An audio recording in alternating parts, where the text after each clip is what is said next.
Hello बच्चों, welcome to career planet. Myself Surendra Gurwani. Physics में धारा का चुंबकीय प्रभाव का चैप्टर हम पढ़ रहे थे, chapter number 4 according to NCERT, according to your new syllabus. ठीक है, तो आज एक इंपॉर्टेंट टॉपिक पढ़ने वाले हैं। बहुत ही इंपॉर्टेंट टॉपिक है धारा का चुंबकीय प्रभाव के अंदर। वो टॉपिक है गतिमान आवेशित कण पर लगने वाला बल। आवेशित कण पर लगने वाला बल की बात की जा रही है यहाँ पर। तो सबसे पहले थोड़ा सा मैं रिवाइज करा दूं आपको। पहले हमने अभी तक जो बल पढ़ा है आवेशित कण पर, ये है आवेश Q ले लिया ऐसे, ये Q आवेश है। ठीक है, अब इस Q आवेश को अगर विद्युत क्षेत्र में रखेंगे, विद्युत क्षेत्र लगा दिया, विद्युत क्षेत्र आरोपित किया, E क्या है, विद्युत क्षेत्र है, Q क्या आवेश है, तो इस पर लगने वाला विद्युत बल जो होता है वो होता है QE।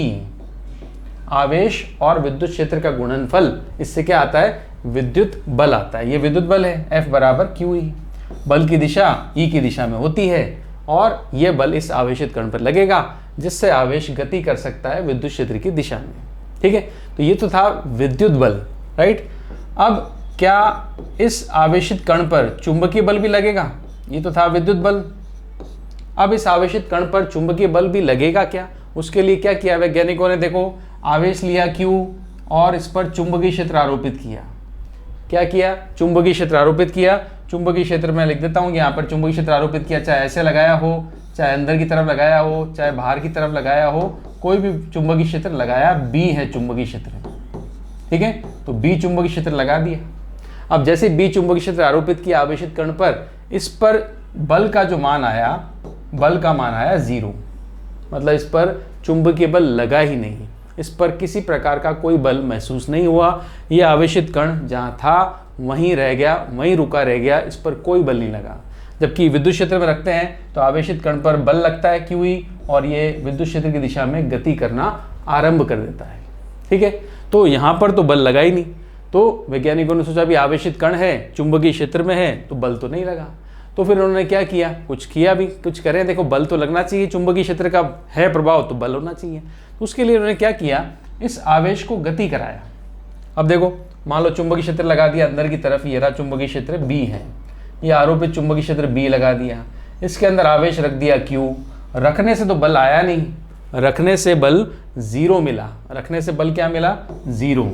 ठीक है, तो फिर उन्होंने क्या किया, वैज्ञानिकों ने इस आवेश को गति कराया चुंबकीय क्षेत्र में V वेग से।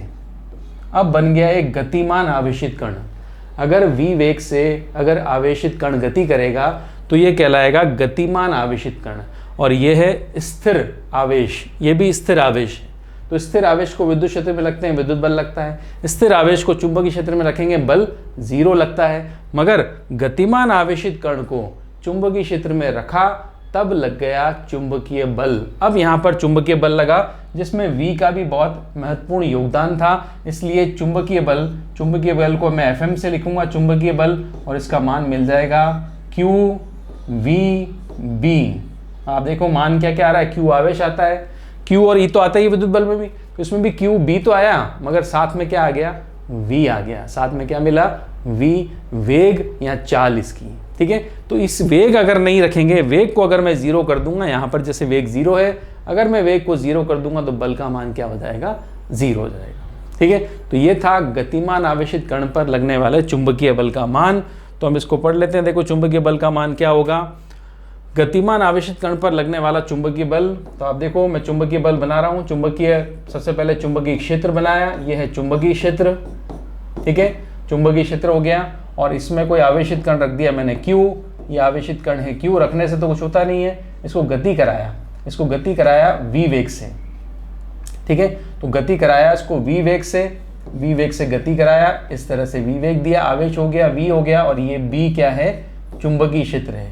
ठीक है, तो चुंबकीय बल का जो संपूर्ण मान मिलता है वो मान मैं लिख रहा हूँ। देखो, चुंबकीय बल का FM चुंबकीय बल बराबर QVB, मतलब चुंबकीय बल आवेश के मान पर निर्भर करेगा, चुंबकीय बल वेग के मान के निर्भर करेगा, चुंबकीय बल चुंबकीय क्षेत्र के मान पे भी निर्भर करेगा। और ये सारे मान सामने हैं। आवेश बढ़ाओगे तो बल बढ़ेगा, वेग बढ़ाओगे तो बल बढ़ेगा, चुंबकीय क्षेत्र बढ़ाओगे तो बल बढ़ेगा। साथ साथ एक राशि और मिली, वो है यहाँ पर साइन थीटा। अगर थीटा का मान बदल के देखा, वैज्ञानिकों ने क्या किया, थीटा कोण का मान बदल के देखा, तो बल का मान भी बदल के मिला। किसी समय थीटा का मान अगर मैं 0 रख दूंगा तो बल का मान 0 हो जाता है, थीटा का मान 90 डिग्री रखूंगा बल का मान अधिकतम आता है, क्योंकि ये साइन थीटा है यहाँ पर। ठीक है, तो बल का मान अगर ध्यान से देखें तो बल का मान हमें यहाँ पर 4 राशियों पर निर्भर करता है। 4 राशि कौन कौन सी? Q आवेश, V वेग, B चुंबकीय क्षेत्र और थीटा क्या है यहाँ पर? थीटा के बारे में देखो, थीटा क्या कहोगे? थीटा है यहाँ पर वेग की दिशा व चुंबकीय क्षेत्र के मध्य कोण। थीटा क्या है? वेग की दिशा व चुंबकीय क्षेत्र के मध्य कोण है। ठीक है, थीटा का ध्यान रखना है आपको। थीटा क्या है? थीटा वेग की दिशा, वेग की दिशा ये, और चुंबकीय क्षेत्र की दिशा। चुंबकीय क्षेत्र किस दिशा में आरोपित है, वेग किस दिशा में लग रहा है, इन दोनों के मध्य जो कोण होगा, वेग की दिशा और चुंबकीय क्षेत्र के मध्य जो कोण होगा वो थीटा हमने लिया। ठीक है, अब चुंबकीय बल आपको पता है कि सदिश राशि, तो मैं इसको सदिश रूप में भी लिख सकता हूँ। सदिश रूप में लिखूंगा तो चुंबकीय बल Fm, ये सदिश लिख दिया, और ये क्या आ गया? QVB sine theta.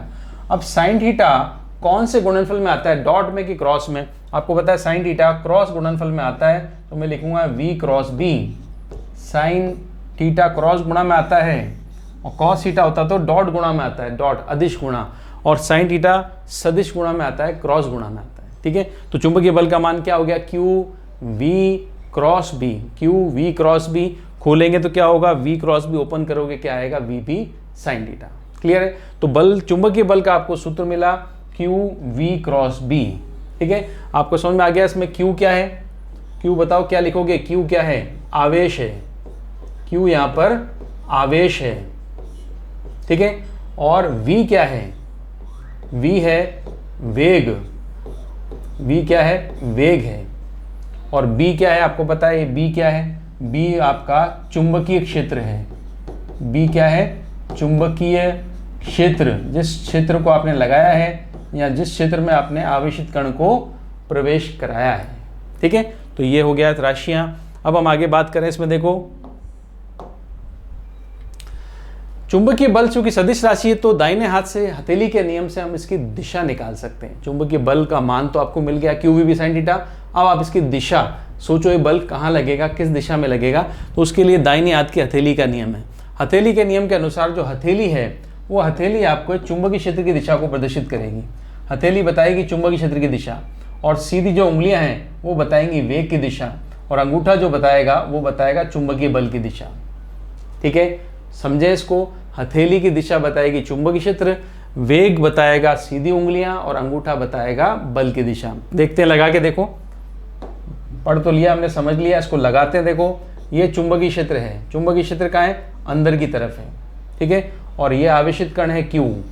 इसका वेग इस तरफ है, वेग की दिशा ये मान ली मैंने। अभी तक डायग्राम मैंने यही बनाया था। वेग, चुंबकीय क्षेत्र बनाया अंदर की तरफ, वेग बनाया दाईं ओर। तो दाहिने हाथ की हथेली का नियम लगेगा कैसे वो देखना ध्यान से। सबसे पहले आप देखो हथेली, हथेली की दिशा ऐसे होती है। हथेली है ना, जैसे मैंने हथेली ऐसे रख दी तो ये हथेली की दिशा आपकी तरफ है। ऐसे हथेली रखूंगा तो मेरी तरफ है। ठीक है, ऐसे रखूंगा तो आपकी तरफ है। तो हथेली की दिशा क्या बताएगी? चुंबकीय क्षेत्र की दिशा। तो यहाँ पर चुंबकीय क्षेत्र कहाँ है? अंदर की ओर है। तो चुंबकीय क्षेत्र अंदर की ओर है तो हथेली को ऐसे रखूंगा, अंदर की तरफ। अगर बाहर की तरफ होता तो मैं ऐसे रख लेता, अंदर की तरफ है मैं ऐसे रखूंगा। कागज पे आप बना रहे हो, अगर कागज पे आप बना रहे हो तो कागज पे हथेली की अंदर की तरफ है, डॉट कागज पे आपके पेपर पे क्रॉस बना हुआ है, मतलब चुंबकीय क्षेत्र अंदर की तरफ है। डॉट बना हुआ है मतलब बाहर की तरफ है। ठीक है, तो यहाँ पे क्या बना हुआ है? क्रॉस बना हुआ है, चुंबकीय क्षेत्र हो गया अंदर की तरफ। अब जो सीधी उंगलियां हैं वो वेग की दिशा बताएंगी, और अंगूठा उस समय क्या बता देगा? बल की दिशा। देखो फिर ध्यान से, चुंबकीय क्षेत्र अंदर की तरफ है, रख दिया। अब उंगलियों को, सीधी उंगलियों को वेग की दिशा में रखूं, तो सीधी उंगलियां मैंने इस तरफ ऐसे कर दी। वेग की दिशा ये होगी, चुंबकीय क्षेत्र का अंदर की तरफ, वेग की दिशा इस तरफ, तो अंगूठा क्या बताएगा? बल की दिशा। अब इस पर बल कहाँ लगेगा? अंगूठा लग रहा है ऊपर की तरफ, इस आवेशित कण पर बल लगेगा ऊपर की तरफ। ये आ गया चुंबकीय बल की दिशा। मान तो आपको पता ही है QVB साइन थीटा से निकलेगा, वो हम निकाल लेंगे। दिशा आ गई ऊपर की ओर।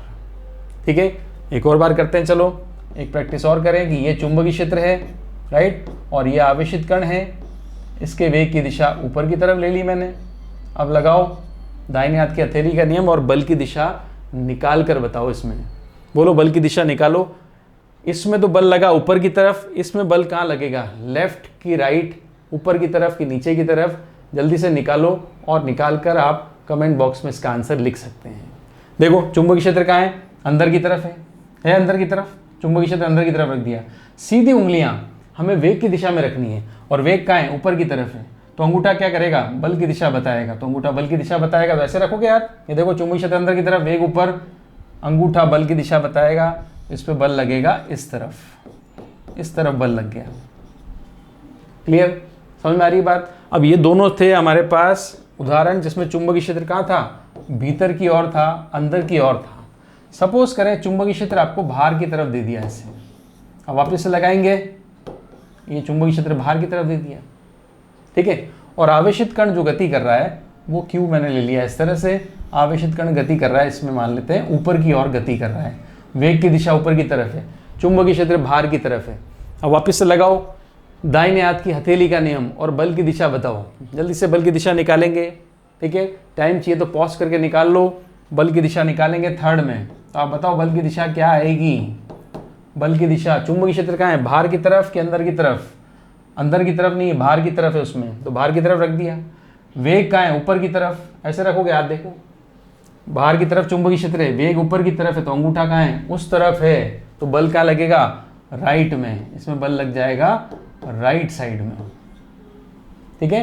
तो बल की दिशा निकालना बहुत जरूरी होता है, दिशा में पता होनी चाहिए।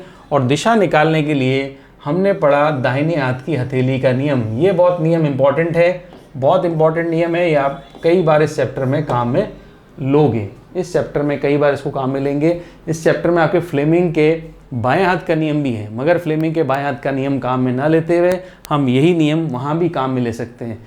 इसका मतलब है फ्लेमिंग के बाएं हाथ का नियम नहीं पढ़ना पड़ेगा, वो नहीं लगाना पड़ेगा, आप ये नियम वहाँ भी लगा सकते हो, ठीक है। आगे आएगा फ्लेमिंग के बाएं हाथ का नियम बताऊँगा मैं, फिलहाल चलते हैं आगे। चुंबकीय बल का मान मिल चुका है, चुंबकीय बल का मान है QVB sin थीटा। अब पहली स्थिति देखो, क्योंकि बल का मान कई चीज़ों पर डिपेंड करता है, तो अलग अलग स्थितियों में बल का मान अलग अलग आएगा। तो पहली स्थिति देखो, यदि आवेशित कण चुंबकीय क्षेत्र की दिशा में गतिशील हो, आवेशित कण चुंबकीय क्षेत्र की दिशा में गतिशील हो, ठीक है। अब चुंबकीय क्षेत्र की दिशा में गति करेगा, तो मैंने मान लिया, देखो चुंबकीय क्षेत्र में मान लेता हूँ। अब मैंने यहाँ पर चुंबकीय क्षेत्र ऐसे लगा लेता हूँ, क्योंकि मुझे आवेशित कण इसी की दिशा में गति कराना है, इसलिए तो ये चुंबकीय क्षेत्र लगा दिया मैंने B। चुंबकीय क्षेत्र की दिशा क्या है, दाईं ओर, ठीक है। और इसी दिशा में मुझे आवेशित कण को गति कराना है, तो ये आवेशित कण हो गया Q, और ये इसी दिशा में गति कर रहा है, तो ये वेग की दिशा और चुंबकीय क्षेत्र की दिशा दोनों समान हो गई। अब थीटा जो कोण होता है वो V और B के मध्य कोण होता है। अब यहाँ पर तो V की दिशा और B की दिशा समान है, दो सदिश अगर एक ही दिशा में होंगे तो उनके मध्य कोण क्या होता है, उनके मध्य कोण होता है 0 डिग्री, 0 डिग्री कोण होता है, ठीक है भाई। तो आवेशित कण चुंबकीय क्षेत्र की दिशा में गतिशील है, ठीक है, तो थीटा क्या होगा 0, और अगर थीटा 0 हुआ तो चुंबकीय बल का मान आपको पता है, चुंबकीय बल का मान का सूत्र पढ़ा आपने, QVB sin थीटा। Q आवेश है, V वेग है, Q आवेशित कण का आवेश है, V आवेशित कण का वेग है, B चुंबकीय क्षेत्र है, और थीटा V और B के मध्य कोण है, और वो कोण यहाँ पर 0 डिग्री है। अब आपको पता है साइन 0 क्या होता है, साइन 0 डिग्री, साइन 0 डिग्री की वैल्यू होती है 0, तो चुंबकीय बल का मान क्या हो गया, चुंबकीय बल का मान मिल गया 0। अगर इसका मतलब चुंबकीय क्षेत्र में आवेशित कण है, गतिशील भी है, चुंबकीय क्षेत्र भी है, आवेश भी है, आवेशित कण भी है और गतिशील भी है, तीनों चीजें हैं QVB, मगर फिर भी बल क्या आ रहा है 0, क्योंकि आवेशित कण चुंबकीय क्षेत्र की दिशा में गति कर रहा है, जिस वजह से थीटा क्या आया 0 डिग्री, और साइन थीटा इसमें आता है तो साइन 0 0 होता है, तो चुंबकीय बल क्या हो गया 0। अतः इस पर तो कोई बल लगा ही नहीं, इसको पता ही नहीं लगा कि कोई चुंबकीय क्षेत्र आया या कोई प्रभावी क्षेत्र आया, इस पर क्या प्रभाव पड़ा, इस पर क्या बल पड़ा, कुछ नहीं पड़ा, बल क्या है 0 है, ठीक है।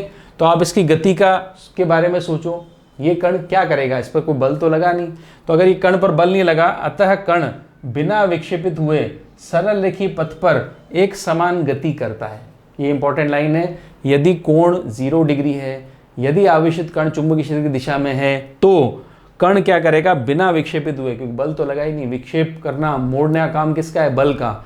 अगर कोई बल लगता है इस पर, ऊपर की तरफ लगता, नीचे की तरफ लगता, तो ये कण मुड़ता भी सही, मगर ये कण मुड़ा ही नहीं, बिना विक्षेपित हुए सरल रेखा पर गति करेगा। चूंकि बल लगा नहीं तो उसका पथ कौन बदलेगा, कोई बल नहीं है, इसलिए पथ इसका सरल रेखी रहेगा और एक समान गति करेगा। इसका मतलब इस पर वेग जो होगा इसका वो एक समान वेग रहेगा, क्योंकि बल जीरो है तो त्वरण भी जीरो होगा। इसके वेग में परिवर्तन करने के लिए बल नहीं है तो त्वरण भी नहीं है, इसलिए एक समान गति बोलते हैं, एक समान गति करेगा।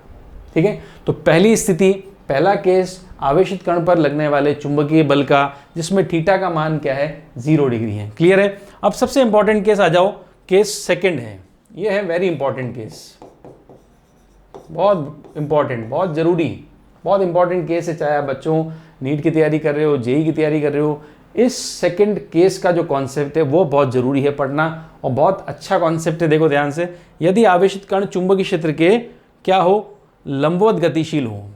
अब यहां पर आवेशित कण चुंबकीय क्षेत्र के क्या कर रहा है, लंबवत गति कर रहा है। आवेशित कण चुंबकीय क्षेत्र के लंबवत चलेगा, अभी तो समान दिशा में चला था, अब लंबवत चलेगा। तो लंबवत में देखो आप, मुझे चुंबकीय क्षेत्र को लंबवत रखना ही है, तो मैंने क्या किया, चुंबकीय क्षेत्र बना दिया ऐसे। कहाँ है चुंबकीय क्षेत्र की दिशा, बताओ। चुंबकीय क्षेत्र की दिशा है अंदर की ओर। ठीक है, तो ये तो आ गया चुंबकीय क्षेत्र बी, दिशा है अंदर की ओर। इसमें मैंने एक आवेशित कण को प्रवेश कराया, आवेशित कण है Q। ठीक है, आवेशित कण को प्रवेश कराऊंगा, आवेशित कण मेरे पास Q है, ये Q आवेशित कण है, और वो V वेग से प्रवेश करेगा इस चुंबकीय क्षेत्र के अंदर। चुंबकीय क्षेत्र यहाँ से शुरू होता है, देख लो, चुंबकीय क्षेत्र यहाँ से शुरू होगा। ये मैंने एक क्षेत्र बनाया जहाँ पे चुंबकीय क्षेत्र, ये वो एरिया है, क्षेत्रफल है या क्षेत्र है जहाँ पे चुंबकीय क्षेत्र काम करता है। तो ये आवेशित कण जैसे ही V वेग से चुंबकीय क्षेत्र में प्रवेश करेगा, तो वेग की दिशा ये रही, चुंबकीय क्षेत्र अंदर की तरफ है, वेग इस तरफ है, चुंबकीय क्षेत्र अंदर की ओर, और वेग कहाँ, इधर है। तो आपको दिख रहा है दोनों के मध्य कोण कितना है, 90 डिग्री। तो आवेशित कण चुंबकीय क्षेत्र के लंबवत, इसका मतलब थीटा का मान कितना, 90 डिग्री। ये थीटा का मान 90 डिग्री होगा। ठीक है, अब आपको पता है साइन थीटा, साइन 90, चुंबकीय बल का मान मुझे निकालना है। तो चुंबकीय बल का मान होता है Q VB साइन थीटा। पहले केस में मैंने साइन 0 रखा था, दूसरे केस में मैं साइन 90 डिग्री रखूंगा, क्योंकि 90 डिग्री है तो साइन 90 का मान होता है 1। तो चुंबकीय बल का मान आ गया QVB। ये अधिकतम बल है, ये आपका अधिकतम बल है, क्योंकि साइन का भी आपने अधिकतम मान रख दिया, ये अधिकतम बल आपको प्राप्त होता है। ठीक है, साइन 90 का मान 1 अधिकतम, तो बल भी क्या मिलेगा, अधिकतम। अब इस बल की दिशा देखें हम, बल की दिशा कैसे निकालेंगे, दाहिने हाथ के हथेली के नियम से। चुंबकीय क्षेत्र अंदर की तरफ है, वेग की दिशा इस तरफ है, ऐसे रखोगे हाथ, ये दाहिने हाथ का हथेली का नियम लगाना है। तो हथेली की दिशा चुंबकीय क्षेत्र की दिशा में, उंगलियों की दिशा में वेग, तो अंगूठा क्या करेगा, बल की दिशा बताएगा, तो इस पर बल लगेगा ऊपर की तरफ। तो ये चुंबकीय बल जो अधिकतम है, दिशा क्या आएगी इसकी, ऊपर की तरफ ऐसे लगेगा। ठीक है, प्रवेश करते क्या होगा, ऊपर की तरफ लगेगा। अब चुंबकीय बल जो होता है, आपको पता है चुंबकीय बल जो आता है ये FM सदिश रूप में देखा जाए तो FM आपने देखा ये क्या है, Q V क्रॉस B। अब आपको पता है कि जो चुंबकीय बल हमने पढ़ा FM, ये V क्रॉस B से आएगा। इसका मतलब चुंबकीय बल जो होता है ये सदैव वेग के लंबवत होगा। ये बात ध्यान रखना कि क्रॉस गुणा से, सदिश गुणा से बल का मान आ रहा है, और बल क्या आ रहा है, V क्रॉस B, और V के लंबवत होगा चुंबकीय बल। जब भी हम सदिश गुणा करते हैं, जो आंसर आता है वो जिन दो राशियों की सदिश गुणा होती है उसके हमेशा लंबवत होता है। मैं आपको एग्जांपल हमेशा देता हूँ, I को J से गुणा करोगे तो क्या आएगा, K। I को J से गुणा करेंगे, I को क्रॉस करेंगे J से, I क्रॉस J, तो क्या आता है, K। अब जो K आया वो I के लंबवत होता है, J के भी लंबवत होता है। ठीक है, ये कॉन्सेप्ट आपको इसमें दूसरी बार यूज़ कर रहे हैं, पहली बार बायो-सावर्त नियम में भी किया था, अब यहाँ पे भी कर रहे हैं। इसका मतलब चुंबकीय बल क्या होगा, सदैव वेग के लंबवत होगा, चुंबकीय बल सदैव चुंबकीय क्षेत्र के भी लंबवत होगा। ये बात क्लियर है। ठीक है, तो बल लगेगा अधिकतम, और ये हमेशा क्या होगा, वेग की दिशा के लंबवत होगा। अगर वेग इधर है तो चुंबकीय बल ऐसे होगा, सदैव लंबवत रहेगा। ठीक है, अब लंबवत रहेगा तो यहाँ पर जब आवेश चुंबकीय क्षेत्र में प्रवेश करेगा, जैसे ही प्रवेश करेगा इस पर बल इस दिशा में लगेगा, लंबवत दिशा में। ये आ गया चुंबकीय बल। ठीक है, अब एक बात, छोटी सी बात अगर आपसे पूछूं, जैसे आपको ध्यान है 11वीं कक्षा में आपने गतियां पढ़ी है, आपको मुझे उस गति का नाम बताना है जिस गति में बल की दिशा सदैव वेग के लंबवत होती है। उस गति का नाम बताओ, कमेंट बॉक्स में लिखो, सोच के बताओ उस गति का नाम जिसमें बल सदैव वेग के लंबवत होता है। ऐसी गति जिसमें बल सदैव वेग की दिशा के लंबवत होता है। उस गति का नाम बताएं, उस गति का नाम क्या है जिसमें वेग और बल दोनों हमेशा एक दूसरे के लंबवत होते हैं, हमेशा। ठीक है, तो उस गति का नाम है वृत्तीय गति। वृत्तीय गति में सदैव बल, अभिकेंद्रीय बल सदैव वेग की दिशा के लंबवत होता है। तो यहाँ पर चूंकि बल हमेशा वेग के लंबवत रहेगा, तो यहाँ पर कण क्या करेगा, यहाँ पर कण वृत्तीय गति करेगा, वृत्ताकार पथ पर गति करेगा, क्योंकि बल क्या है, लंबवत दिशा में गतिशील। बल लंबवत दिशा में लग रहा है, वेग के लंबवत दिशा में लग रहा है, तो बल लंबवत लग रहा है। देखो आप, ये आवेशित कण प्रवेश कर रहा है अंदर की तरफ, जैसे अंदर की तरफ आया, जैसे अंदर की तरफ घुसना चाह रहा है, प्रवेश करेगा, इस पे बल लगेगा ऊपर की तरफ, लग रहा है बल ऊपर की तरफ, तो कण आया इस तरह से, इस पे बल लगा ऊपर की तरफ, तो क्या होगा, मुड़ जाएगा। ठीक है, तो ये मुड़ जाएगा, तो इसका पथ ऐसे बनेगा। देखो, फिर ये मुड़ गया, तो बल हमेशा क्या होगा, वेग के लंबवत रहेगा, तो बल इसको बार बार मोड़ता रहेगा। तो कौन सी गति हुई यहाँ पर, ये हो जाती है वृत्तीय गति।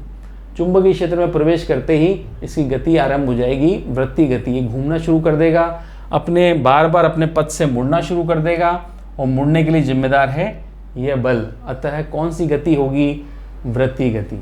ठीक है, तो वह गति जिसमें बल और वेग लंबवत होते हैं वो है वृत्तीय गति। इस प्रकार देखो, अब ये आवेशित कण है, ये वेग है, ये बल है। ठीक है, तो ये बल ऐसे लगा, तो आवेशित कण को क्या करेंगे, मोड़ देंगे, और मोड़ देगा तो कण वापस चल रहा है। देखो, यहाँ पहुंचा आवेशित कण, वेग की दिशा ये रही, बल की दिशा ये रही, दोनों 90 डिग्री पर, ये सदैव लंबवत बनेगा। फिर क्या करे, ये बल क्या करेगा, इसको फिर मोड़ देगा, सीधा थोड़ी जाने देगा, बल लगा हुआ ना, उसको मोड़ देगा। देखो मोड़ के, यहाँ एक और डायग्राम बनाया, देखो आवेशित कण है, इसके वेग की दिशा ये वाली है, इसको इधर जाना था, मगर बल लग रहा है, ये क्या करेगा, फिर इसको मोड़ देगा, फिर ये गति करता हुआ ऐसे आएगा। तो आप देखोगे धीरे धीरे कौन सी गति संपूर्ण होती है, वो है वृत्तीय गति। देख लो, यहाँ से प्रवेश किया कण ने, और उस पर लगातार लंबवत बल काम कर रहा है, लंबवत बल कार्यरत है, जिसकी वजह से ये वृत्तीय गति पूरी करेगा, वृत्ताकार पथ पर गति करता रहेगा। जब तक बल है तब तक वृत्ताकार पथ पर गति करता रहेगा। अगर बल 0 हो गया तो फिर ये वृत्ताकार पथ की गति छोड़ देगा। ठीक है, तो इस 90 डिग्री वाले केस में हमने देखा कि लगातार कण क्या करता है, वृत्ताकार पथ पर गति करता है। अब देखो, इस स्थिति में कार्यरत चुंबकीय बल वेग की दिशा के लंबवत होता है। पढ़ा हमने, देखा हमने, जिस कारण कण वृत्ताकार पथ पर गति करता है, जिस कारण कण क्या करेगा, वृत्ताकार पथ पर गति करेगा, जिसके लिए आवश्यक अभिकेंद्रीय बल। अब वृत्ताकार गति के लिए कहते हैं कि एक बल चाहिए होता है, बल चाहिए होता है केंद्र की तरफ, उसको बोलते हैं अभिकेंद्रीय बल। और यह अभिकेंद्रीय बल एक आवश्यकता की तरह होता है, और इससे कोई भी रियल या कोई भी वास्तविक बल उस आवश्यकता को पूरी कर सकता है। इसमें भी कण अगर वृत्ताकार पथ पर गति करेगा तो अभिकेंद्रीय बल आवश्यक है, और इस आवश्यकता को कौन पूरी करेगा, चुंबकीय बल, क्योंकि चुंबकीय बल केंद्र की तरफ लग रहा है, और वही अभिकेंद्रीय बल का रोल प्ले करेगा, अभिकेंद्रीय बल का काम करेगा। ठीक है, अतः ये समझ में आ गया, आवश्यक अभिकेंद्रीय बल कौन प्रदान करेगा, चुंबकीय बल प्रदान करता है। ठीक है, तो ये इंपॉर्टेंट केस है। इंपॉर्टेंट केस किस लिए है, क्योंकि इसमें आगे आपको सूत्र भी पढ़ने। देखो, पथ की त्रिज्या, सबसे पहला सूत्र निकालेंगे हम पथ की त्रिज्या का, क्योंकि आपने देखा वृत्ताकार पथ पे गति कर रहा है, वृत्ताकार पथ पे गति हो रही है, तो केंद्र बिंदु ये रहा, तो वृत्ताकार पथ पे गति होगी तो क्या होगा, ये त्रिज्या आएगी यार। भाई किस पथ पे गया कण, उस पथ की त्रिज्या आवश्यक है ना। जैसे आपने देखा ये कण प्रवेश किया, तो ये क्या होगी, घूम गया ना, तो मान लेता हूँ मैं केंद्र यहाँ पर है, तो ये इसकी पथ की त्रिज्या क्या हो जाएगी, आर। आर क्या है, पथ की त्रिज्या है। तो इस त्रिज्या को हम निकालते हैं, इसलिए इंपॉर्टेंट है कि त्रिज्या निकालेंगे। त्रिज्या का सूत्र बहुत इंपॉर्टेंट है, बहुत काम का सूत्र है, बहुत इंपॉर्टेंट सूत्र है। देखो, पथ की त्रिज्या चाहिए मुझे आर। ठीक है, चुंबकीय बल क्या था, क्यू वी बी था, अभिकेंद्रीय बल का मान mv²/r होता है। 11वीं कक्षा में पढ़ा था, भूल गए होंगे, क्योंकि अभिकेंद्रीय बल काम में लिया ही नहीं। ठीक है, तो अभिकेंद्रीय बल काम में लोगे तो आपको याद रहेगा mv²/r। mv²/r क्या है, अभिकेंद्रीय बल का सूत्र है, और ये चुंबकीय बल है। अब यही चुंबकीय बल अभिकेंद्रीय बल प्रदान करेगा। ठीक है, तो इन दोनों बलों को बराबर रख दिया, और v से v मैंने काट दिया, तो त्रिज्या को इधर ले लेता हूँ, r को क्यू बी को उधर भाग लगा देता हूँ, तो r बराबर हो जाएगा mv/qb। यह है त्रिज्या का सूत्र। त्रिज्या का सूत्र आ गया, r बराबर mv/qb, जहां पर m आपको नया मिला है। तो m क्या है, जो आवेशित कण है आपका, कण जो है लिया आपने, कण का आवेश q होता है, तो m क्या होगा, कण का द्रव्यमान होगा। m क्या है, कण का द्रव्यमान है, ये नई चीज है। बाकी r आपको पता है पथ की त्रिज्या है, m द्रव्यमान हो गया, v वेग होता है, q आवेश होता है, b चुंबकीय क्षेत्र होता है। तो सबको पता है qvb, ये तो पता ही था आपको सबको, ठीक है, qvb होता है। अब इस सूत्र को ध्यान से पढ़ें तो पहला जो हमने सूत्र लिया r का, वो मिला हमें r बराबर mv/qb। अगर ये सारे मान दे रखे हो त्रिज्या निकाल सकते हो आराम से, द्रव्यमान दे रखा हो, वेग दे रखा हो, आवेश दे रखा हो, चुंबकीय क्षेत्र दे रखा हो, तो त्रिज्या निकाल लेंगे। ठीक है भाई, सेकंड आ जाओ। अब m और v, द्रव्यमान इंटू वेग क्या कहलाता है, द्रव्यमान इंटू वेग कहलाता है संवेग। तो मैंने क्या लिख दिया, देखो mv के स्थान पर मैंने क्या लिख दिया, p लिख दिया। ध्यान से देखना, p क्या होगा, p होगा संवेग, p क्या कहलाएगा, संवेग। ठीक है, उसके बाद थर्ड, तीसरा r बराबर p/qb हो गया। अब संवेग आ गया p बराबर संवेग होता है, पता है आपको, p बराबर mv भी होता है, ये भी पता है आपको। mv के स्थान में मैंने क्या लिख दिया, p, मगर p का मान √2mE भी होता है। अब e कंफ्यूज मत करना, यहाँ पर e क्या है, आप लिखोगे e, यहाँ पर मैंने जो लिया है संवेग को e के रूप में, तो e कहलाती है इसकी गतिज ऊर्जा। e क्या कहलाएगी, कण की गतिज ऊर्जा, ये कण की गतिज ऊर्जा होती है e। तो मैं p को e के रूप में भी लिख सकता हूं, तो आएगा √2mE/qb।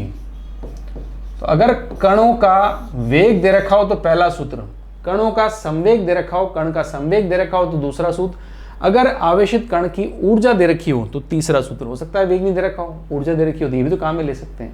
ठीक है, बहुत ही इंपॉर्टेंट सूत्र हैं, मैंने कहा आपको बहुत इंपॉर्टेंट सूत्र हैं, बहुत इंपॉर्टेंट सूत्र हैं। अब चौथा देखो, और इसको बदलें तो E क्या है, गतिज ऊर्जा है, तो E का मान देखना। अब E का मान, गतिज ऊर्जा आ सकती है अगर इस आवेशित कण को v विभव से त्वरित किया जाए। अब यहाँ पर E बराबर qv है, तो v में कंफ्यूज मत होना वापस से। E जो है v यहाँ पर है वो है विभव, आरोपित विभव, वोल्टेज, कितने वोल्ट का झटका आवेशित कण को दें, 400 वोल्ट, 420 वोल्ट, 220 वोल्ट, कितने वोल्ट का आपने उसको आवेशित कण को झटका दिया। जैसे झटका दोगे वो गति करेगा और E बराबर qv से बनेगी उसकी गतिज ऊर्जा। गतिज ऊर्जा आपको पता है, गतिज ऊर्जा या तो वेग से आती है, गोली की गतिज ऊर्जा निकालनी है तो वेग आपको दे रखा हो, द्रव्यमान दे रखा हो, तो गतिज ऊर्जा का सूत्र तो हमने बचपन से पढ़ रहे हैं, 12mv²। ठीक है, उसके लिए क्या जरूरी है आपको, द्रव्यमान m और वेग v। ये तो होती है किसी पत्थर की, गोली की, किसी भी ऑब्जेक्ट की, किसी भी चीज़ की जिसको हम फेंकेंगे, उसकी गतिज ऊर्जा निकालने के लिए चाहिए होता है 12mv²। मगर उसको आप फेंकोगे तो वेग होना चाहिए, तो वेग है तो 12mv²।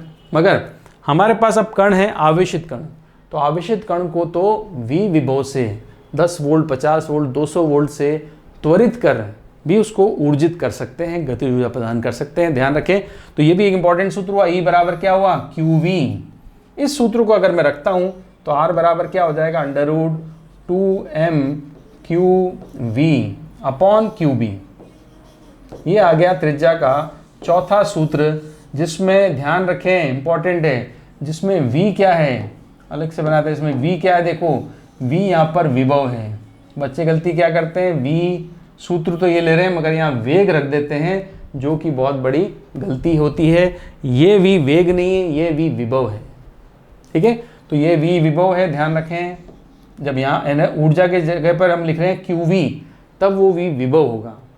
ठीक है, बात समझ में आ गई। तो ये 4 सूत्र हैं त्रिज्या के, वेग दे रखा हो तो ये, संवेग दे रखा हो तो ये, गति ऊर्जा दे रखी हो तो ये, और अगर v विभव से त्वरित करके दिया हो तो ये 4 सूत्र हैं आपके पास। ठीक है, अब देखो इसका सवाल हम करेंगे। इसे सवाल कैसे आता है वो देखो, इसका न्यूमेरिकल त्रिज्या के लिए न्यूमेरिकल जो आएगा, एक प्रोटॉन, एक ड्यूट्रॉन एवं एक अल्फा कण। ये यहाँ पे अल्फा कण दे रखा है आपको, प्रोटॉन, ड्यूट्रॉन और अल्फा कण दिया है। अल्फा कण, एक तो प्रोटॉन हो गया, एक ड्यूट्रॉन हो गया। प्रोटॉन तो होता है देखो आप 1h1, ठीक है, एक ड्यूट्रॉन हो गया तो ड्यूट्रॉन होता है 1h2। एक अल्फा कण हो गया तो अल्फा कण होता है 2he4। ठीक है, द्विआयनित हीलियम नाभिक होता है अल्फा कण 2he4। ये 3 कण दे दिए आपको एक समान चुंबकीय क्षेत्र में, इन सबको एक समान चुंबकीय क्षेत्र में समान गतिज ऊर्जा, समान ऊर्जा के साथ, सबकी ऊर्जा समान है, के साथ लंबवत प्रवेश करते हैं तो उनकी त्रिज्याओं का अनुपात लिखिए। अब तीनों कणों की त्रिज्याओं का अनुपात लिखना है हमें, तीनों कणों की त्रिज्याओं का अनुपात लिखना है, और ये बोला है कि ऊर्जा उनकी समान है। ठीक है, इसका मतलब ऊर्जा के जिक्र कर रहा है, ऊर्जा की बात कर रहा है, तो मुझे बताओ ऊर्जा का सूत्र कौन सा है हमारे पास? ऊर्जा का सूत्र तो ये रहा, तीसरा वाला। इसमें ऊर्जा सबकी समान है और हमें अनुपात लिखना है। तो अनुपात अगर मैं निकालूंगा त्रिज्या की, अगर मैं बात करूं तो त्रिज्या किस पर निर्भर करेगी? कण के द्रव्यमान पर, कण की ऊर्जा, बाकी ऊर्जा सबकी समान है।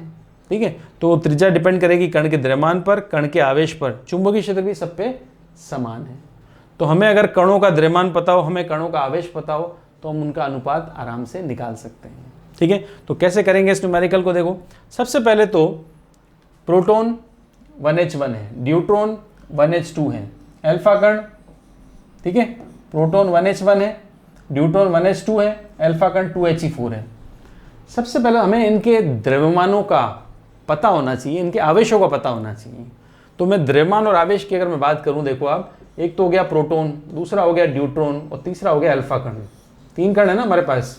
ठीक है, और मैं यहाँ पे बात कर रहा हूँ जैसे द्रव्यमान की, अगर तो पहले मैं लिखूँ द्रव्यमान। ठीक है, तो द्रव्यमान अगर प्रोटॉन का m है तो ड्यूट्रॉन का द्रव्यमान देखो 1h2 लिखा हुआ है, 1h2 लिखा है ना यहाँ पर, तो ड्यूट्रॉन का द्रव्यमान 2m होता है, उसके पास 2 कण हैं। प्रोटॉन में एक प्रोटॉन हुआ, इसमें देखो एक प्रोटॉन है और एक न्यूट्रॉन भी है।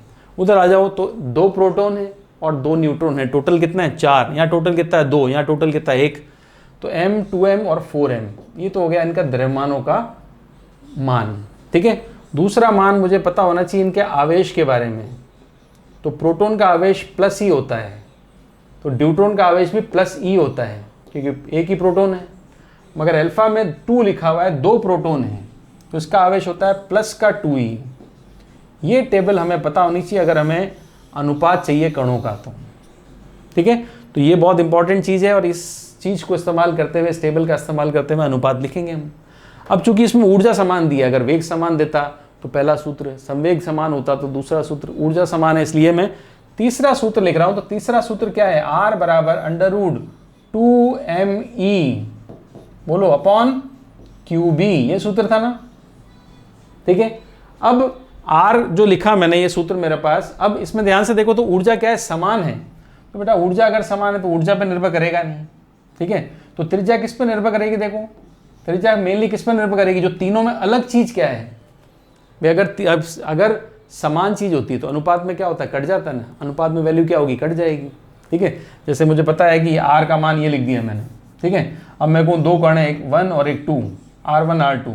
अब मैं इधर आ रहा हूँ तो यहाँ क्या लिखूंगा? 2m1, द्रव्यमान अलग होगा तो 1 लिखूंगा, ऊर्जा E1 लिख दिया मैंने, मान लो। ठीक है, और नीचे क्या आएगा? आवेश हो गया Q1, चुंबकीय क्षेत्र लिख दिया B1। अब दूसरे कण का मैं लिखूं अगर यहाँ पर, तो R1 के लिए ये आया, R2 के लिए बटा में आएगा, तो बटा में इस तरह से लिखूंगा मैं 2m2 E2 और Q2 B2, ऐसे लिखूंगा ना। मगर ये जो मैंने 1 1 1 सब पे लगा दिया, इधर भी 2 2 2 सब पे लगा दिया दूसरे कण के लिए, मगर मुझे जरूरत है क्या? मुझे पता है कि ऊर्जा समान है, इसका मतलब 1 और 2 तो समान है, तो E1 और E2 तो बराबर है। चुंबकीय क्षेत्र समान है, देखो एक समान चुंबकीय क्षेत्र, इसका मतलब B1 और B2 भी समान है, तो ये तो अनुपात में आएंगे नहीं ना। तो अनुपात में कौन आएगा? अनुपात में आएगा द्रव्यमान √ के साथ, 2 से 2 भी कट जाएगा, देखो ये 2 और ये 2 कट गया, क्या बचा? द्रव्यमान का अनुपात आएगा और आवेश का अनुपात मिलेगा। समझ गए? तो मुझे 2 कणों का अनुपात अगर लेना हो तो R1/R2, ध्यान से देखो तो मुझे क्या मिलेगा? मुझे यहाँ मिलेगा √m1। ठीक है, √m1 मिलेगा। आवे त्रिज्या में क्या आएगा? एक तो √m1 मिला पहले कण के लिए, ठीक है, और नीचे क्या मिला? आवेश मिला। क्या √ पूरा नहीं है, यहाँ पे √ कम है ना, ये √ यहीं से शुरू होता है। ठीक है, तो नीचे तो √ है नहीं, तो नीचे √ में क्या लिखा? नीचे आवेश क्या होगा? 1। तो पहले के लिए आएगा √m1/Q1, तो दूसरे के लिए क्या आएगा? दूसरे के लिए √m2/Q2। ठीक है, ये आएगा। तो त्रिज्या का अगर अनुपात निकालोगे तो द्रव्यमान और आवेश पर निर्भर करेगा ना, बाकी चीज़ समान है, चुंबकीय क्षेत्र समान है, ऊर्जा समान है। ठीक है। इसका मतलब त्रिज्या किस पर निर्भर करेगी, त्रिज्या ध्यान से देखोगे, अगर मैं यहाँ पे लिखूँ तो त्रिज्या निर्भर करेगी किस पर, एक तो √m पर, ऊपर तो आएगा √m और नीचे आएगा आवेश। ठीक है, ऊर्जा समान है तो ऊर्जा हम नहीं लिखेंगे, 2 समान है और b भी समान है, इसलिए मैंने इनको लिया ही नहीं। ये अनुपात जो निकलेगा, त्रिज्या जो मुख्य रूप से निर्भर करेगी वो √m और q पे करेगी। बात समझ में आ गई। अब मुझे 3 कणों का लिखना है, ध्यान से देखो, मुझे 3 कणों का लिखना है। तो देखो मैं 3 कणों के लिए कैसा लिखूं, पहला कण हो गया प्रोटॉन अनुपात, दूसरा कण हो गया ड्यूट्रॉन अनुपात, तीसरा कण हो गया अल्फा। मैंने 1 2 लिया था ना, मैं 1 2 3 भी ले सकता हूं, तो मैंने 1 2 3 डायरेक्ट लिख दिया। 3 कण है, प्रोटॉन ड्यूट्रॉन और अल्फा, 3 कण है। ठीक है, अब मुझे इनका अनुपात चाहिए, तो मैंने अनुपात लिखना है। तो अनुपात के लिए R देखो किस पर निर्भर करता है, मुख्यतः द्रव्यमान और आवेश पर। तो पहले कण का द्रव्यमान मैं लिखूंगा mp बटा आवेश p। पहला कण प्रोटॉन है इसलिए मैंने pp लगा दिया। दूसरा कण है ड्यूट्रॉन, तो md बटा qd, ये दूसरा कण हो गया। ठीक है, तीसरा कण क्या है, तीसरा कण आएगा m अल्फा और आवेश अल्फा, ये अनुपात निकलेगा। तो rp rd r अल्फा, इनका जो अनुपात आएगा वो मैं लिख रहा हूं। देखो द्रव्यमान लिखूं, प्रोटॉन का द्रव्यमान कितना मैंने माना, √m लिया, आवेश क्या माना e, अब प्रोटॉन का लिख दिया ना मैंने m और e। अब ड्यूट्रॉन का आ जाओ, तो ड्यूट्रॉन के लिए द्रव्यमान कितना है, √2m, आवेश कितना है e। अल्फा के लिए आ जाओ तो द्रव्यमान कितना है 4m, आवेश कितना है 2e। अब अनुपात में फिर जो चीज समान होगी कट जाएगी। अनुपात में देखो √m तीनों में नीचे भी e है, √m भी है, तो हटा दूं मैं, √m काट दिया, √e काट दिया, √m तीनों में कट जाएगा, e भी कट जाएगा, तो यहाँ पे तो बचेगा 1, यहाँ पर बचा √2 और यहाँ पर बचा √4 और नीचे बचा था 2। अब √4 कितना होता है 2, तो 2 बटा 2 क्या होगा 2 हो जाएगा। तो कुल मिलाकर अनुपात जो मिला मुझे वो मिलेगा 1 अनुपात √2 अनुपात 1, 4 का √2 होगा, ये दोनों कट जाएंगे आपस में, तो आया 1 अनुपात √2 अनुपात 1, ये आंसर आया। ठीक है, तो ये इस तरह से किया हमने। ठीक है, क्लियर है भाई। जो चीज़ अलग होगी उसी पर डिपेंड करेगा अनुपात में जो चीज़ समान होगी उसकी कोई ज़रूरत नहीं, वो तो वैसे भी भाग लगाएंगे तो कट जाएगा। E1/E2 लिखोगे बट दोनों समान तो कट गया, B1/B2 लिखोगे क्या होगा, कट गया ना, तो समान था ना। तो मुख्यतः द्रव्यमान और आवेश पर निर्भर करेगा, तो मैंने लिखा ऐसे और ये अनुपात आया। क्लियर है, क्लियर। तो ये सवाल एक इंपॉर्टेंट सवाल, बहुत इंपॉर्टेंट न्यूमेरिकल है ये वाला, क्योंकि इंपॉर्टेंट त्रिज्या पर आधारित था, राइट। अब देखो अगला नेक्स्ट। अब त्रिज्या के बाद हम क्या करें, जब हमने त्रिज्या पढ़ी, त्रिज्या तो हमने पढ़ ली, R बराबर मुख्य सूत्र क्या था, R बराबर mv बटा qb। और क्या पूछते हैं त्रिज्या के बाद, त्रिज्या के बाद सेकंड चीज पूछेंगे, पथ की त्रिज्या के बाद सेकंड चीज जो पूछी जाती है वो पूछी जाती है आवर्तकाल। आवर्तकाल मतलब वृत्ताकार पथ पर एक चक्कर जो कट रहा है, एक चक्र कह रहे हैं हम, एक पूर्ण चक्र को पूरा करने में लगा समय, या एक चक्र को पूरा करने में लगा समय, उसको कहते हैं आवर्तकाल। पूरा करने में लगा समय क्या कहलाएगा, आवर्तकाल। ठीक है, एक चक्कर पूरा करना है, उसमें जितना समय लगता है उसको आवर्तकाल कहते हैं। तो बताओ एक चक्कर में कितनी दूरी तय होती है, एक चक्कर में दूरी तय होती है 2πr, और किस चाल से तय होती है, चाल उसकी या स्पीड या वेग कह लो v है। तो 2πr बटा v से आवर्तकाल निकल जाता है, एक चक्कर को पूरा करने में लगा समय निकल जाता है। ठीक है भाई, तो अब मुझे ध्यान से देखो, अब t बराबर 2πr, r का मान क्या है, r का मान है mv/qb पता है, और यहाँ पे है v, तो ध्यान से देखोगे तो v से v कट गया ना। तो आवर्तकाल का सूत्र क्या आया, आवर्तकाल का सूत्र आया 2πm/qb, ये आया आवर्तकाल का सूत्र। और ध्यान रखें आवर्तकाल वेग पर निर्भर नहीं करता है, वेग पर निर्भर नहीं करता है। आवेशित कण 10 की स्पीड से आए, आवेशित कण 1000 की स्पीड से आए, उसका जो चक्कर काटने का जो टाइम है वो सेम रहेगा। चक्कर काटने का टाइम डिपेंड करता है उस आवेशित कण का आवेश कितना है, कौन से चुंबकीय क्षेत्र में प्रवेश कर रहा है उसके हिसाब से उसका आवर्तकाल आता है। ठीक है, आवर्तकाल कभी वेग पर निर्भर नहीं करेगा। क्लियर। अब देखो आगे, केस थर्ड आ रहा है इसमें। पहला केस थीटा बराबर 0 डिग्री, दूसरा केस थीटा बराबर 90 डिग्री, तीसरा केस है यदि आवेशित कण चुंबकीय क्षेत्र के साथ थीटा कोण पर गतिमान हो।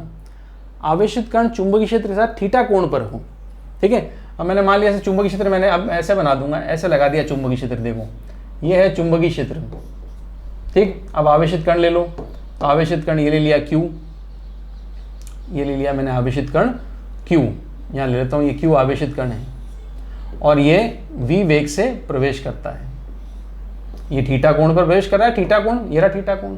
अब वेग, ये जो थीटा है ये तो ना तो 0 है और ना 90 डिग्री है, ये ना 0 है ना 90 डिग्री। 0 डिग्री होता तो पहला केस और 90 होता तो दूसरा केस, बट ये तो थीटा बीच में आ गया। अब मुझे बताओ, वेग सदिश राशि है, इसे घटक कर सकते हैं हम। पहला घटक आ जाएगा x दिशा में या b की दिशा में, वो आ जाएगा v cos थीटा। एक घटक इस तरह से होगा, वो कहलाएगा v sin थीटा। अब ध्यान से देखना, ये जो घटक है v cos थीटा ये चुंबकीय क्षेत्र की दिशा में है और ये जो घटक है v sin थीटा ये चुंबकीय क्षेत्र के लंबवत है। तो अगर दिशा वाली बात करें, समान दिशा में बात करें, वेग b की दिशा में है पहला केस, वेग b के लंबवत है दूसरा केस। पहले केस में गति होती है सरल रेखीय, दूसरे केस में गति होती है वृत्ताकार पथ पर।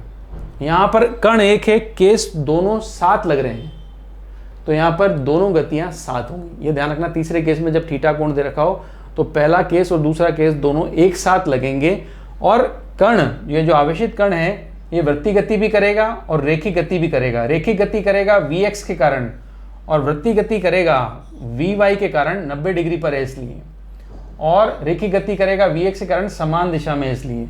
तो ध्यान से देखो, रेखीय गति और वृत्तीय गति को मिक्स करेंगे ना हम, तो ऐसी गति आती है, ये वृत्तीय गति। और चूंकि वृत्तीय गति तो है ही, मगर वृत्तीय गति करते करते कण आगे भी चल रहा है, आगे चल रहा है v cos थीटा की वजह से। v cos थीटा की वजह से इसको सरल रेखीय गति करनी है, केस नंबर 1, और v sin थीटा की वजह से इसको वृत्तीय गति करनी है, केस नंबर 2। और यहाँ पर कण के पास दोनों वेग हैं, समान दिशा में भी है, लंबवत दिशा में, इसलिए कण दोनों गति साथ करेगा। तो कौन सा पथ बनेगा? हेलिकल पथ बनेगा। ठीक है, हेलिकल पथ बनेगा।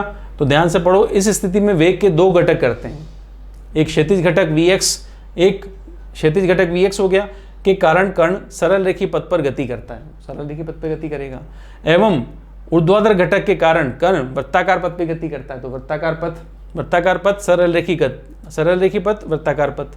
दो घटक है, दो एक कण है मगर वेग दो है उसकी, कण एक ही है मगर वेग दो है, दो घटक हैं वेग के, और एक घटक के कारण रेखीय गति, एक घटक के कारण वृत्ताकार पथ पे गति करता है। परिणाम स्वरूप कण कुंडली नुमा हेलिकल पथ पर गति करता है। परिणाम स्वरूप कण कुंडली नुमा पथ पर गति करता है। कुछ इस तरह से डायग्राम भी देख लो आप, इसका इस तरह से रहता है। ठीक है, ये कण है, आवेशित कण v वेग पे गया, ये चुंबकीय क्षेत्र देखो ये रहा, x दिशा में लगाया था, तो v के दो घटक होंगे, एक तो आएगा समांतर, ये लिखा है पैरेलल, देखो एक घटक तो पैरेलल आ गया ये वाला, और एक आएगा वेग का लंबवत घटक परपेंडिकुलर। तो लंबवत घटक के कारण क्या होगी? वृत्तीय गति होगी, और समांतर घटक के कारण रेखीय गति होगी। इसको आप Vx कह सकते हो, किसको? ये Vx कह सकते हो इस दिशा में, और इसको Vy कह सकते हो लंबवत दिशा में। ठीक है, तो Vx के कारण रेखीय गति और Vy के कारण वृत्तीय गति, तो वृत्तीय गति करता करता ये आगे की तरफ चलता है। ठीक है, इस कारण कण का पथ कैसा बनता है? कुंडली नुमा, हेलिकल पाथ कहते हैं इसको। क्लियर? अब देखो आगे, सबसे पहले हमें निकालना है, इसमें भी तो निकालेंगे ना, इसमें सबसे पहले निकालेंगे त्रिज्या। तो त्रिज्या का सूत्र हालांकि पढ़ चुके हैं, त्रिज्या का सूत्र क्या था? mv/qb, मगर v जो आएगा ना यहाँ पे वो vy आएगा। दो घटक है, क्षैतिज घटक क्या है? vx है, जिसकी वजह से वो है v cos थीटा, जिसकी वजह से कौन सी गति होती है? रेखीय गति। ऊर्ध्वाधर घटक क्या है? vy है, वो क्या है? v sin थीटा, जिसकी वजह से होती है कौन सी गति? वृत्ताकार पथ। तो त्रिज्या तो वृत्ताकार पथ की है ना, इसलिए घटक कौन सा आएगा? vy आएगा। तो vy का मान रख देते हैं, ये क्या हो जाएगा? mv sin theta upon qb। Simple case में, सेकंड केस में आर का मान क्या था, M V upon Q B, मगर इस केस में जब थीटा कोण है तब आएगा M V sine theta upon Q B. ठीक है, अगर सेकंड केस होता तो थीटा का मान क्या होता, 90 डिग्री, तो थीटा का मान 90 डिग्री रखूँ, साइन 90 1 हो जाएगा, तो पहला जो सेकंड केस पड़ा उसका सूत्र आ जाएगा हमारे पास। ठीक है ना। अगला देखो अब आवर्तकाल, तो आवर्तकाल लिख सकते हैं टी बराबर, आवर्तकाल क्या लिखा था, 2 पाई आर अपॉन, हमने क्या लिखा 2 पाई आर अपॉन वी, आर की जगह रख दिया, तो 2 पाई एम अपॉन क्यू बी आया था। तो आवर्तकाल तो वही है ना, क्यों, क्योंकि आवर्तकाल वेग पर डिपेंड नहीं करता। सेकंड केस में वेग v था और थर्ड केस में वेग v साइन थीटा हो गया, तो त्रिज्या पे तो क्या आ गया, v साइन थीटा आ गया। त्रिज्या में तो आपने देखा क्या मिला, v साइन थीटा, मगर आवर्तकाल वेग पर निर्भर नहीं करता, चाहे v हो चाहे v साइन थीटा, आवर्तकाल वही रहेगा। ठीक है। अब हेलिकल पाथ में एक तीसरी चीज पूछी जाती है इंपॉर्टेंट, वो क्या है, देखो चूड़ी अंतराल कहते हैं इसको। चूड़ी अंतराल x मतलब पिच कहते हैं इसको, पिच भी कहते हैं, चूड़ी अंतराल भी कहते हैं। क्या होता है, देखो एक आवर्तकाल में कण द्वारा तय की गई क्षैतिज दूरी चूड़ी अंतराल कहलाती है। एक आवर्तकाल में कण द्वारा तय की गई क्षैतिज दूरी। अब एक आवर्तकाल देख लो आप, एक आवर्तकाल, एक चक्कर कटेगा ना तो एक आवर्तकाल पूरा होगा। यहाँ पे एक चक्कर, दो चक्कर, तीन चक्कर कट गए। ठीक है, तो एक आवर्तकाल में, एक आवर्त से यहाँ से कण शुरू होता है, मान लो तो ये चक्कर पूरा हुआ, यहाँ पर पूरा हो गया, यहाँ पर। ठीक है, फिर दूसरा चक्कर शुरू हो गया, यहाँ पूरा होगा, तो ये चक्कर हेलिकल पाथ ऐसे बनता है। अब मान लेते हैं यहाँ से लेकर यहाँ तक ये रहा, तो एक चक्कर पूरा हुआ और ये जो दूरी आई इसको कहते हैं चूड़ी अंतराल पिच, एक आवर्तकाल में तय की गई क्षैतिज दूरी। अब इस क्षैतिज दूरी को निकालना है, तो x बराबर क्या लिखूंगा, इस दिशा में कौन से वेग का घटक है, वो तो vx है, तो घटक आ गया vx और इंटू टी, एक आवर्तकाल में चली गई दूरी। दूरी कैसे निकालते हैं, वेग इंटू समय से। ठीक है, तो वेग कितना है बताओ, vx का मान तो पता है आपको, vx का मान कितना था, v cos थीटा, और आवर्तकाल का मान पता है, तो ये मल्टीप्लाई कर देते हैं 2 पाई एम अपॉन क्यू बी, ये आ गया चूड़ी अंतराल का मान। तो इस केस में, तीसरे केस में आपसे ये इंपॉर्टेंट मान है ये वाला, कि आपसे चूड़ी अंतराल का मान पूछा जाता है। और चूड़ी अंतराल का मान कैसे निकलेगा, x दिशा का वेग इंटू समय, समय क्या, एक चक्कर को पूरा करने में लगा समय, दोनों को गुणा कर लेंगे, चूड़ी अंतराल का मान, पिच का मान कैलकुलेट कर लेंगे। ठीक है, तो ये था आवेशित कण पर, गतिमान आवेशित कण पर लगने वाला चुंबकीय बल। राइट, तो आई होप आपको लेक्चर अच्छा लगा होगा। बहुत इंपॉर्टेंट लेक्चर है, बहुत इंपॉर्टेंट है, नीट के हिसाब से, जेई के हिसाब से, 12 के हिसाब से बहुत इंपॉर्टेंट है। न्यूमेरिकल इसका इंपॉर्टेंट था, त्रिज्या का जो मैंने आपको कराया, अल्फा बीटा और अल्फा ड्यूट्रॉन और प्रोटॉन के लिए, वो भी एक बहुत इंपॉर्टेंट न्यूमेरिकल था। तो बहुत ही इंपॉर्टेंट न्यूमेरिकल, बहुत ही इंपॉर्टेंट कॉन्सेप्ट हमने आज पढ़ा, गतिमान आवेशित कण पर लगने वाला चुंबकीय बल। ठीक है, तो मिलते हैं नेक्स्ट लेक्चर में नेक्स्ट टॉपिक के साथ।